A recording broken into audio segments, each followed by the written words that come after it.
एक व्यक्ति ने अगरबत्ती की दुकान खोली। नाना प्रकार की अगरबत्तियां थीं। उसने दुकान के बाहर एक साइन बोर्ड लगाया, यहाँ सुगंधित अगरबत्तियां मिलती हैं।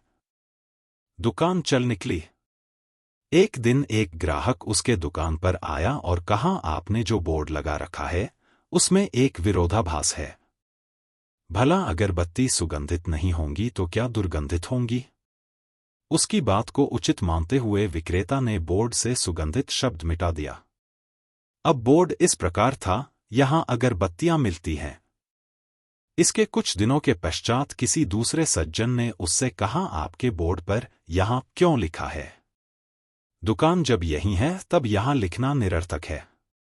इस बात को भी अंगीकार कर विक्रेता ने बोर्ड पर यहाँ शब्द मिटा दिया।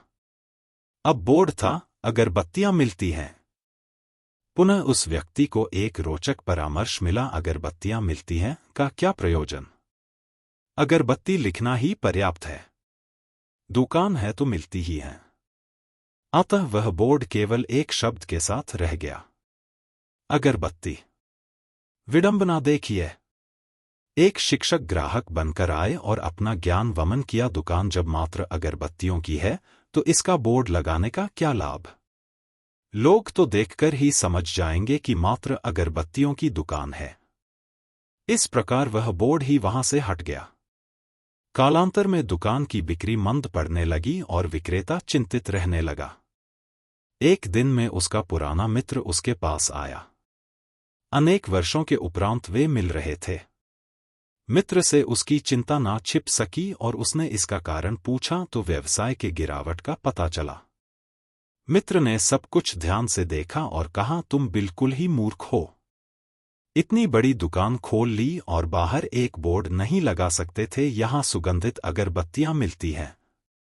आपको जीवन में प्रत्येक पग पर सुझाव देने वाले मिलेंगे जो उस विषय के विशेषज्ञ नहीं हैं, परंतु लगेगा कि सारा विज्ञान, दर्शनशास्त्र, समाजशास्त्र इत्यादि उनमें ही अंतर्निहित है। आप ऐसे व्यक्तियों की सुनेंगे या अनुपालन करेंगे तो आपके जीवन का बोर्ड भी गायब हो जाएगा।